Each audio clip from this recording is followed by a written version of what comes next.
beautiful soul. Welcome to the Quantum Business Queen podcast. This podcast is a vortex for activating wealth, riches, and boss bitches. It is here that I teach multi-dimensional business. Our content will fall under 3 different categories: 5D quantum creation, 4D frequency alchemy, and the most potent 3D strategy. Every aspect of business that contributes to the creation of success is covered here.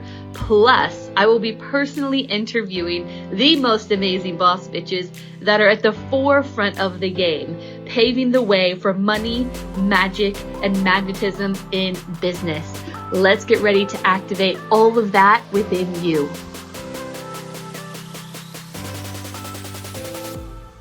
Hello, amazing human. Welcome to this week's episode of the Quantum Business Queen podcast. Oh my gosh.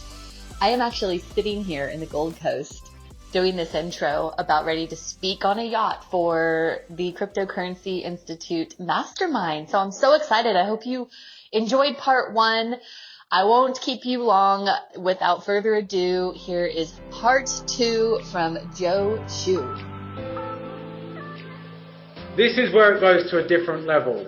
Who is the largest asset manager in the world? Who owns $12 trillion worth of assets? BlackRock. BlackRock are the leaders in asset management by far. BlackRock holds the number 1 ETF. How much do they own? They own more than everyone. Oh my God. The US own 18.6. MicroStrategy has 25. They have 42 billion. When did they start acquiring through that ETF? January 14th, 2024. Wow. It's not been a year. It has not been a year. Not 1 year. 9 months. 10 months these guys have been acquiring. And they have 2.22% of the entire Bitcoin supply. Wow. They know what's up. Yep. They are buying the most astronomical rate, and this 42 billion. This is not even 1% of their net holdings.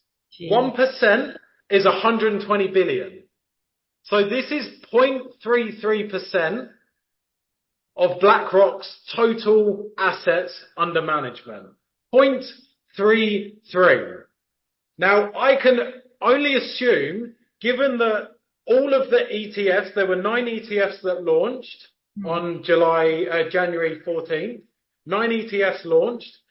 All 9 of them were the most successful ETF launches in history. All 9. And we're talking about the stock market.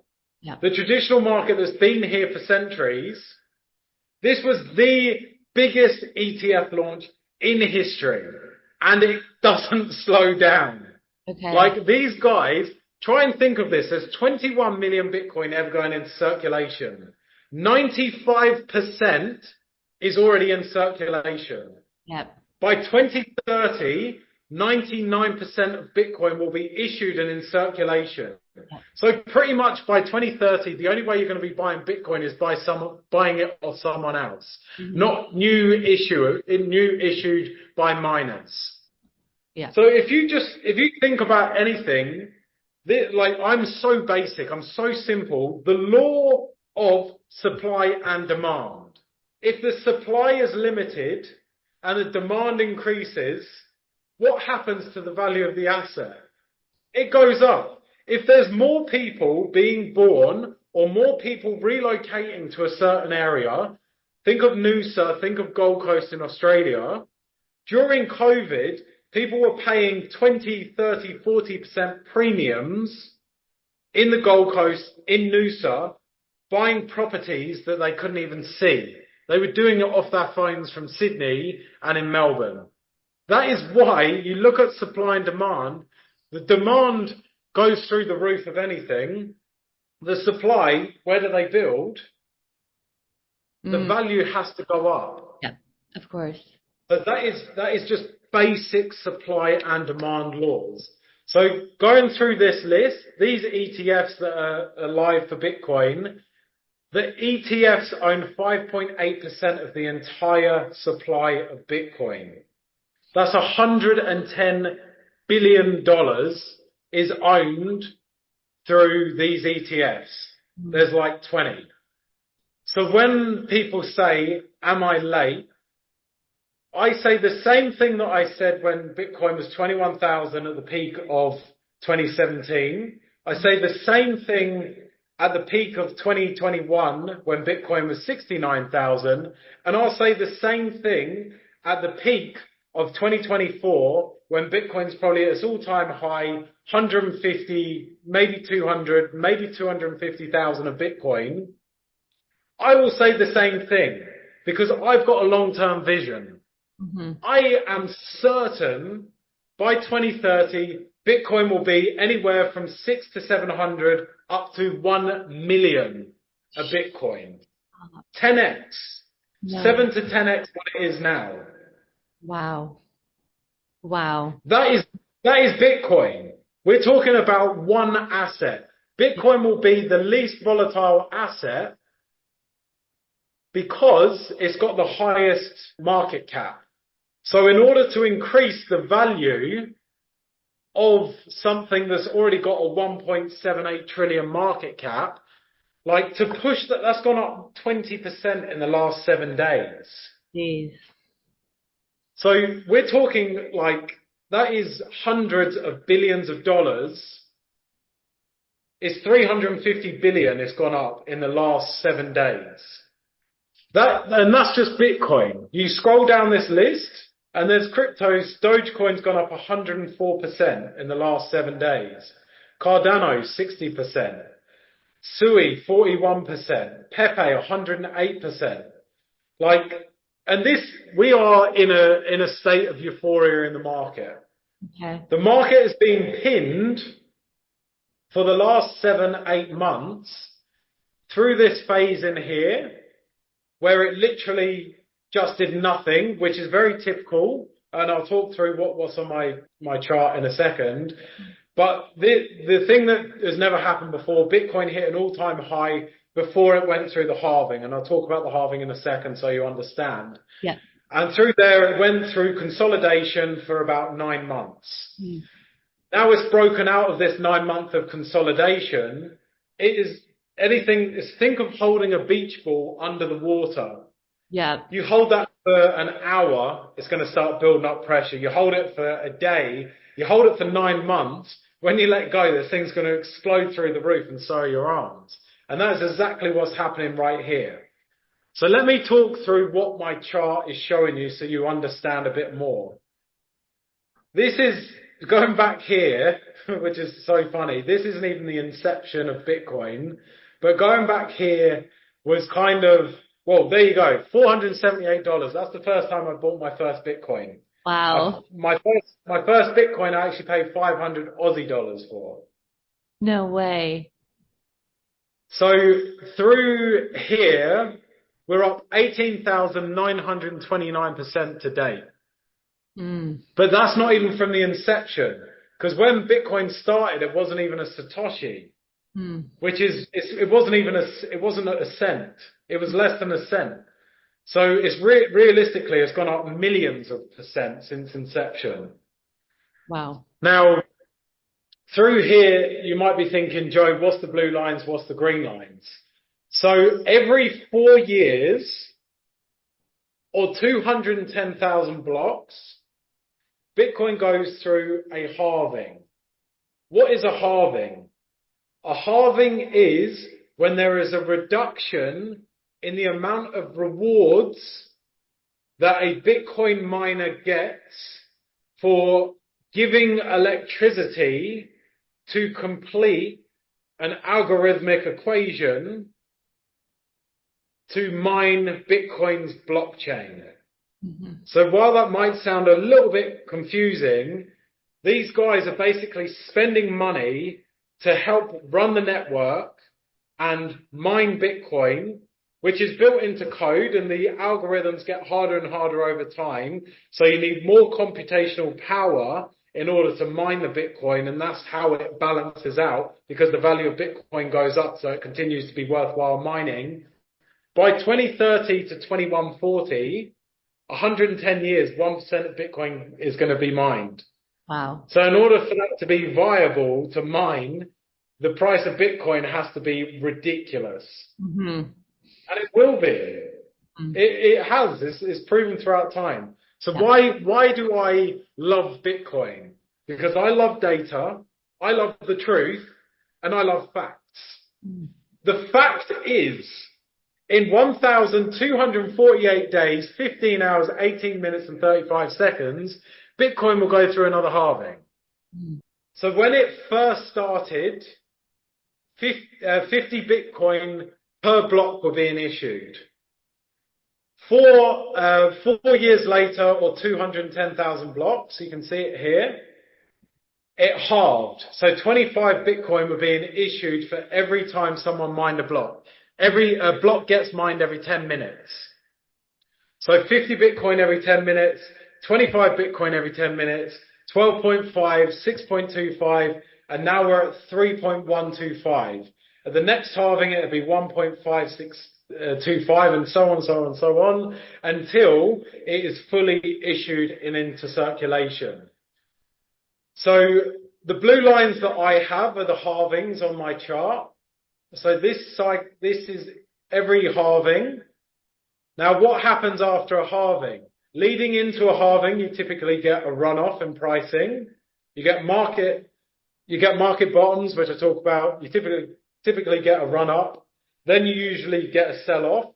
Then the halving happens, where you get a halving in basically it just means less supply is going out into circulation. It halves the circulation. So think about that for a second. Bitcoin is halving its issuance every 4 years. The US prints 80% more of its issuance in 18 months. So this monetary system is halving its supply, and this monetary system is quadrupling its supply. Mm-hmm. Go and think about that for a second. The more you print, the more the currency becomes worthless. The less you print, the more it becomes worth something, but there's a hard cap. You can't even print anymore. Mm-hmm. So the fact is that there's no more going to be printed. It's just about new issuance into circulation. Yeah. So halving here. Now this is what was different. We were actually expecting this to be a market top at 31k. We were expecting a retest of 16k and then a build out into the end. But what actually happened was the Bitcoin ETFs were on the radar, and then the Bitcoin ETFs happened, and then the Bitcoin ETFs drove the market absolutely insane, because the number one asset manager in the world put that stamp of approval on Bitcoin. And what BlackRock does, everyone does. Yeah. The thing is, a lot of countries, companies, all this stuff wanted to invest in Bitcoin, but under their strict mandate that they have as a fund, they weren't able to. The only way they were able to issue any of their investment into a fund was through an ETF. What is an ETF? I think it's an electronically traded I don't even know what it is off the top of my head. I don't know why I've lost it. Anyway, an ETF means that you don't actually have to own the physical asset itself. You own basically a token, a share that is pegged 1-to-1. So whoever's issuing the share has to have that in reserve. When did this first happen that was really significant? What chart am I looking at? Gold. The gold ETF happened, I don't know the exact date, around 2004. And then as soon as that happened, where you didn't have to own the physical gold itself, no one wants to own gold. Owning gold is so annoying. You need a vault.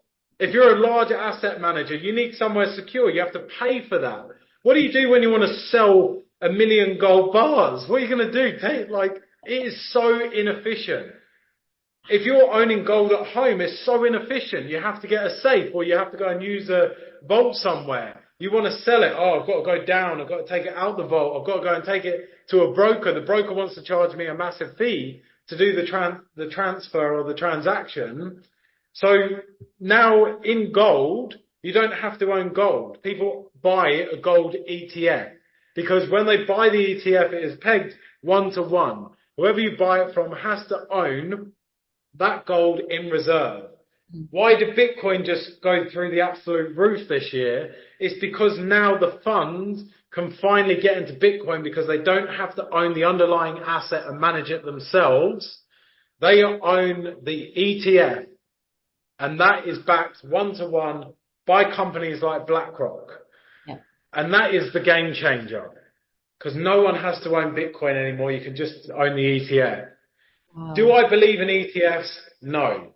Why? Because I believe in full ownership myself. Who's the best custodian of my asset? Me. But we teach people how to do it properly. Okay. There was a fund that lost over $100 million of their customers' assets because they lost access to their bloody hardware wallet and they didn't have the seed phrase backed up properly. How that happens is beyond me. But when I say that Bitcoin's lost, that Bitcoin is still on the blockchain. Yeah. And it will stay on the blockchain and it will never leave the blockchain. That Bitcoin hasn't been lost. It's still there, but they've just lost that access. They've lost their front door keys and they can't get a new copy. And that is why it can be overwhelming for some people when you think about crypto. What happens if this, and this. Everything in crypto is easy. Investing in crypto is easy. Making money in crypto is easy. Storing crypto is easy. When you work with someone that's done it for like the best part of 10 plus years, however long it is now, because I've done all the work and I've helped over 2,000 people do the work. And that's the same thing with Sarah. If you want to fast track your results in your spiritual journey, if you want to fast track your results in business, what do? You work with someone who's done the work and they will say, do this, don't do that, learn this, learn that, focus on this, whatever it is. So that is, that's the journey of it. But coming back to Bitcoin, what does the green lines highlight? It's the 4-year cycles. So every 4 years, there's been a cycle top. From this cycle top to this cycle top is 4 years. From this cycle top, potentially to this cycle top will be 4 years. From this cycle top to this cycle top was exactly 4 years. So it's just the way that the market has been super cyclical around the halvings. Now, I grabbed the white lines are a bars pattern. So a bars pattern is where you can simply, I'll delete this and just show you how I do it so you understand it maybe a bit more. So all I did was I came and grabbed from the prior halving to the prior market top. And that gives you this bars pattern overlay, which then you can come and grab and put over here. Yeah. And that it's really interesting because you go and do that for prior, like it's a bit difficult because I'm not zoomed in. It doesn't always overlay, as you can see, if you expand that out to fit. Like that would have had it pegged at 52k and the market cap was 60, it hit 69. So it's not bad as a tool. But yeah, anyway, coming back to this lines up to Fibonacci was an Italian guy that went through and realized that everything in nature has a 618 kind of extension. Like if you measure the anatomy of the body, for every bee there was like 618, every queen bee there was 618 other bees. It's everything in nature. So people started using it in trading. And where you can use it in trading, if there's a run up in price, you can put a Fibonacci retracement on and it will show you where certain Fibonacci levels are. But you can also do Fibonacci extensions. So what I did, I grabbed from the low to the high and then pulled it back down to the low of the market here. And that fans this extension up. And look at this, the bars pattern that I grab from this halving to the top. and overlay it from this halving to the top is 1.618 on the nose, which is just strange to me. So that puts Bitcoin in 120 to 125k region, which is what, another 50%? Yeah. Yeah, just under 50% roughly from where we're at right now. Now, the interesting thing, if I go into zoom down here and I go and grab a Fibonacci extension tool from the market low, which was around here, to that market top, and then I pull it back down to this low here, which I believe was actually COVID. So it's about there. And then I fan up the extension. We actually hit the 3.618 Fibonacci extension on the 2017 bull market. 3.618, you can see up here. I was talking about the 1.618. 1.618 was here, 33k, which is exactly why I was going for that level before the halving on this cycle. So 3.618. Let's go to 3.618 Fibonacci extension in this cycle, which I've already got in place. 3.618 is 245,000 US, not AUD. Jeez. Now, given that the US, who's the number one money currency of the world, given that the US are talking about crypto in the way that they are and all the actions and everything that they're doing, given that we've seen the rate of growth behind all the countries, companies, ETFs, given that retail investors are now like, holy shit, Bitcoin's at its all-time high, I need to pump back into the market, or new investors come in because it's now a world-recognized asset class, which it wasn't before, because of BlackRock, because of the US, because of everything else that's going on. Light bulb moment. Is 245k an unrealistic target for Bitcoin? No. So from the current price, which is up 20% this week, to 3.618 is 174%.